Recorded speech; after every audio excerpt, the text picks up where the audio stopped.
It is so great that all of you decided to spend a little bit of time with me here on this Saturday that obviously is very windy. The wind is excited today. So Nancy, good to see you. It is just a delight to be back at Pittsburgh. It's easy to love this town. The people here, like Deborah, the group of women that I met from the SEK Now Women when we had the drive for feminine products. When I came here, a lot of people don't know this, but I came here the Sunday before I decided whether I was going to do this or not. And it was a pretty interesting Democrats meeting. And I have some people shaking their heads thinking, yep, it was. It really was. And here's why. The same division that you're seeing across the country is even within internal parties.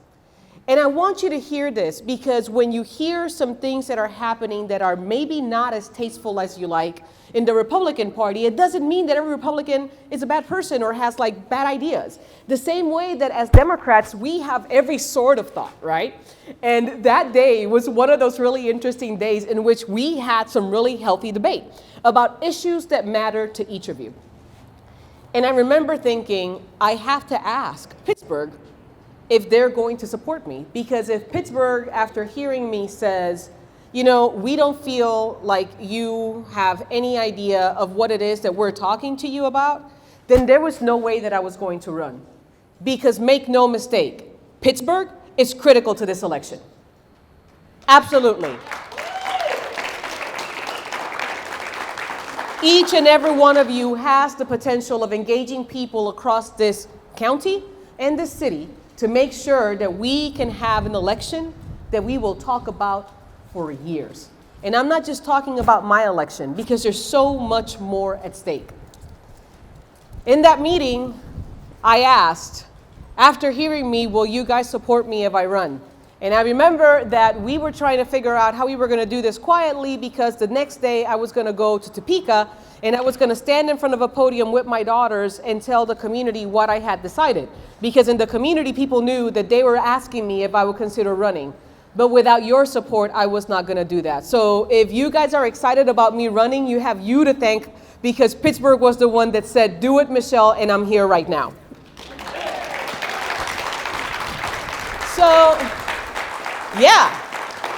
So let's talk about issues. Let's talk about the things that I have heard from all of you and the things that I have heard. And after I talk a little bit about issues and I talk a little bit about myself so that you know who I am as a person, because I think that in the end, nothing else matters, right? We're all people in the end. This whole deal of titles is not attractive. We are all public servants if we're here with the right intention. So I will share a little bit about my background so that you understand why maybe I'm a little bit passionate about the things that I believe in. I was born in New York. And my family, when I came back to the States and decided to come back to Kansas at first, were like, Michelle, what you doing? Why are you going to Kansas? Why are you being in Kansas? And I'm like, once you come here, you'll understand. And I will never forget my Uncle JR coming for my graduation from Wichita State University. And I'm sorry, yes, it's Wichita State, it's not Pitt State. I know. And he literally got out of the car and said, the air smells sweet, it's clean here. And I'm like, yeah, now you know. And there's no houses on top of each other, and there's no like little places that you have to pay thousands of dollars to live. Kansas provides you a beautiful way of living, and I choose Kansas every single day. Thank you. Yes, absolutely. So I was born in New York and raised in Puerto Rico. My mom, as a single parent, was very abused by my dad. We ended up in Puerto Rico where my grandparents were the ones that took the bulk of the time of raising me when I was younger. And that shaped me. Not so much because my mom wasn't present, but it was because the ethic, what I learned from my grandparents was awesome. I lived in a house where 3 languages were spoken and none of them were spoken correctly. So my grandpa spoke good Italian, my grandmother spoke Spanish, and they were married, and it was hilarious to watch them communicate. Because it was like, ay, mira nene, que no hagas esto, que esto y que lo otro. And my grandpa would always go like, right? And then my mom spoke English predominantly. So when I ended up in grade school, I did not speak any language correctly. And I kind of feel sometimes that I don't. My best friend constantly reminds me how to say things because I have more than one language in my head. And that was the culture that I grew up in. My grandpa used to work a third shift job, and he was a night guard. And then Mama used to work in Jasmine. And that was a retail store that was like one of those no name, no brand retail stores. And Mima that was my nickname for my grandpa. My grandpa and my grandma were Mama and Mima. And Mima would leave work, pick me up and pick Mama up. She would always have the thermos of coffee and breakfast. And then he would drive her to work, drop her off, and then come back and watch me. Lord knows the amount of times that poor man just passed out in the chair because he was just so exhausted. And I think this died. But I believe in my loudness. So Mima used to pass out on that chair, and he was doing the best that he could to take care of my grandmother, myself, and their kids, which is what's happening to many people all across our communities. For one reason or another, grandparents are like that staple. And that was my life. And their work ethic was epic. So Mama, when they were short money, would end up learning how to make flower arrangements. They even learned how to make vertical blinds. They cleaned, they cooked. They did anything that was legal, ethical, and moral in order for them to be able to make sure that we were fed. And they were always working multiple jobs until Mima got a job in Fomento. And for the first time, he had a union that was part of his salary negotiations and having benefits. And that changed his life and my family's life. And Mima stopped working with Mama 2 and 3 jobs unless Mama wanted something cute because, of course, he spoiled her. But that was the ethic that I learned. You work hard for the things that you need and that you want. And number one, first and foremost, your family always comes first. And I was very fortunate to have that because my mom was not around. My mom, after her trauma, was trying to take care of herself, which is why I ended up homeless when I was 17. My mom had removed us from my grandparents' house. I had a really bad experience, and when I asked for help, my mom said that I provoked the situation. So typical Michelle, I went on a jog, and I never came back. I didn't know that I was homeless because at first I was couch surfing in my friends' houses. And then after that, I tried to get an apartment, and then I couldn't pay for the rent, so then I would get thrown out.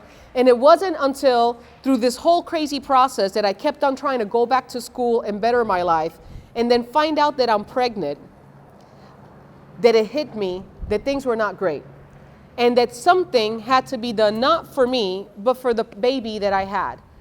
And I was given a choice. I will never forget. I called my mom and said, "Hey, Mom, I got to tell you something." She said, "I bet you're pregnant." And I said, "Yes." And she said, "Let me help you take care of it." And I said, "No. I will have my child." Because those were the values that I was brought up with. And it was the best thing that happened. Even though my child had a series of challenges, those challenges made me a better person. Those challenges made me understand how to love unconditionally. We ended up in Topeka because I used to sing in church. And Father Pat, may he rest in peace, said, "Hey, you're smart, kid. We need to get you out of here. You're doing good. You're getting your life together. What do you want to study?" So my grandpa, Mima, died of cancer in 1988. He died of stomach cancer. We found out about his cancer Christmas, I think it was, and then by July 5th, 1998, I lost him. And then right after that, we found out that what I had that was keeping me sick was breast cancer. So Father Pat and the church piled up some money, helped me get taken care of, and then after that, I ended up choosing Wichita State University because they had research on the golden hamster, out of all places. And I would have never thought that they would have accepted me with my fabulous transcript. It took me 8 years to get my bachelor's. So that tells you how great my transcript was. But they did. And I was able to get all of the help that people had come into my life and given me. You know, figuring out that maybe I did need a hand up, that maybe I did need to get Section 8. Thank God that there was Voc Rehab. Thank God that there were people that supported me all along that way, that never gave up on me and saw something in me that I still don't find. Because when I see myself, I don't see anything special. I see all of you. I am nothing but the product of people who cared about me when I had nobody that believed in me, not even myself. And that's where Kansas came in. I got married, repeated the same abuse that you traumatized. When you have trauma, you repeat it until you get help. So I ended up marrying into a very abusive marriage. But that marriage gave me 2 amazing daughters. And I ended up in Topeka. And little did I know, after I got to Topeka, kicking and screaming, because I was so happy in Wichita, singing in church in Andover, having my own cleaning business, teaching biology, doing all the stuff that I was doing, that in Topeka was where I was really going to find my voice. I started working in the nonprofit sector, helping families through housing and credit counseling understand their budget issues, something that I was passionate about because I didn't even know what it was to have a budget. And then after that, I was able to start participating in this group of people that were redeveloping downtown. A lot of what you guys are doing here, like all the work that Jeremy and the commission has done, a lot of that stuff was being done by volunteers. And somebody tagged me because I'm mentoring kids. And they're like, we want to hear the kids.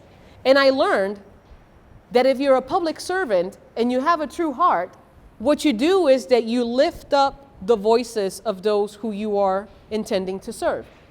And that was, thank you, absolutely. And that was my first experience by bringing kids to take a determination to the city council of what they wanted to see in their downtown. Later, I became the executive director of Habitat for Humanity. And it was my life's pleasure to live in ministry and be able to every single day wake up to know that my life was making sure that people did not have to live through what I lived through.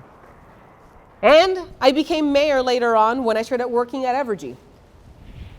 All of this to say that as I was working with my community, we did a whole bunch of great things. We have an economic prosperity strategic plan that includes inclusivity.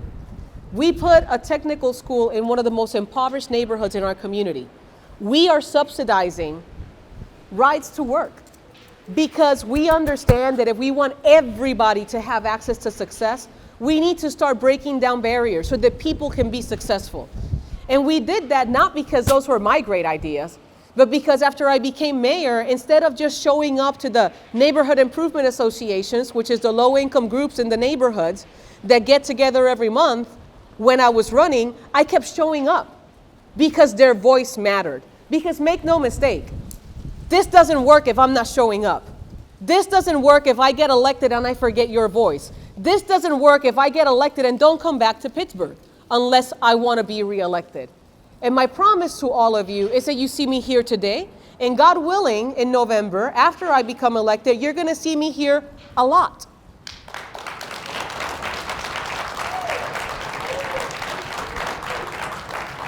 So what are the issues?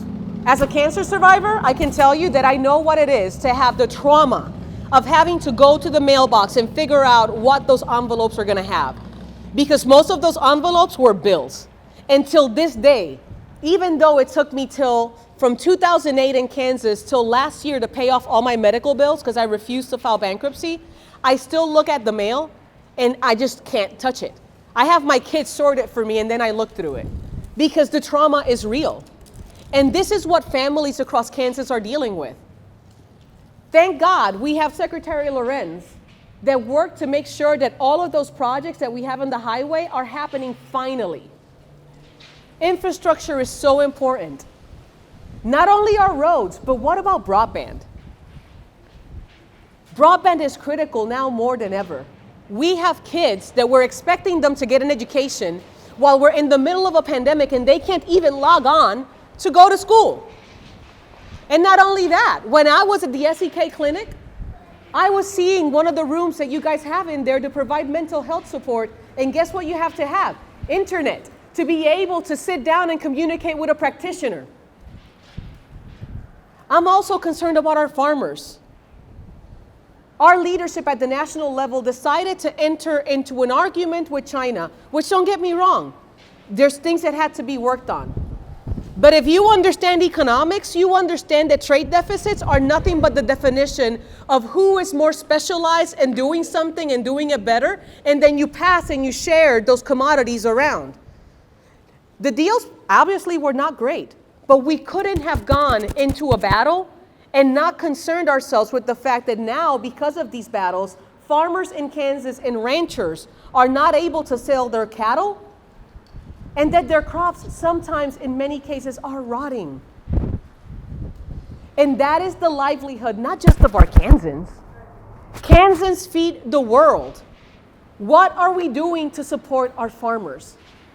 You know what? One of the things that I've learned about Kansans, which is why I love the Kansas story, is the fact that none of us want a handout.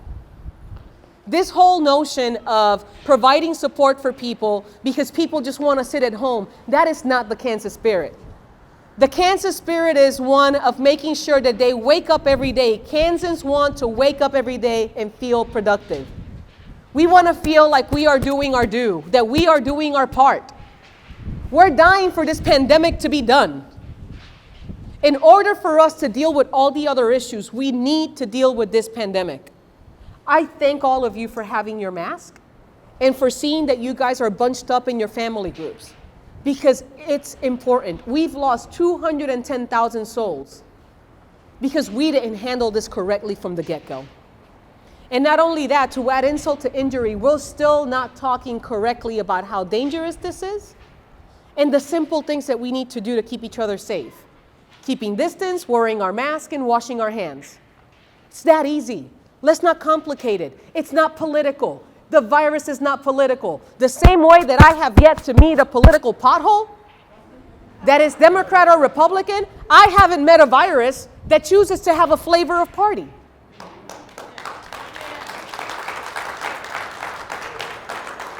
It is time that in Kansas, we start recognizing that we need to vote for people who not only say that they care about us, but that demonstrate it with their actions and their policies. And I never speak of my opponent, but the difference is very simple. My opponent voted not to expand Medicaid. We have 4 hospitals that have closed in this district alone. In the state of Kansas, because of that, we have 150,000 Kansans uninsured and underinsured. We are seeing the highest sales tax on our food because of those policies. We cannot afford to have more people that are going to say that they're going to have our best interest in mind and then not act on it when they have the opportunity to advocate. I will not forget. Because I will not forget that my vote is given by you and not by corporate interest. I will not forget, because I will never forget that I was hungry and Kansas fed me. That I was looking for a home and Kansas gave that to me. I will never leave you behind. I am here because I will stand up for you and for your families. And even when we disagree, we will have conversations. And I know that today is predominantly individuals that consider themselves Democrats. But friends, I'm telling you, your Republican brothers and sisters are trying to figure out what the right thing is to do. And we can't alienate them. We have to treat each other with compassion, with love, with kindness. We have to talk to each other. This whole adage of let's not talk about politics and religion has to stop. We have to be, because this is what's happening. We have people coming up with all these crazy conspiracy theories just to keep us apart. And that's not who we are. That's not the country that I know and love. Our values are values of dignity, of unity, and of inclusion. The spirit of America is not a spirit of being afraid. So my call to all of you is, talk to your Republican brothers and sisters with love and with kindness. Hear their concerns. Don't listen to reply. Don't feed into the Facebook monster or the Twitter monster. In the end, the parties don't matter, because you don't wake up in the morning and say, God, I'm just happy to be a Democrat or a Republican, right? You wake up in the morning and the first thing before you hit your feet on the ground is either, I need a cup of coffee like I do, or you're running in your head through all the things that you're worried about for your family. You're waking up every morning figuring out how you're going to leave this place better for next generations. You're wondering if you're going to be able to take care of your responsibilities. And those things transcend party lines. Because above being a Democrat, a Republican, or an independent, we're Kansans and we're Americans. And it's time that we treat each other as such. So, yes, thank you. So with that, I will do one of the things that I've been told that is crazy that I do, which is just open it up because I want to hear you. Any question that you have, I'm happy to answer.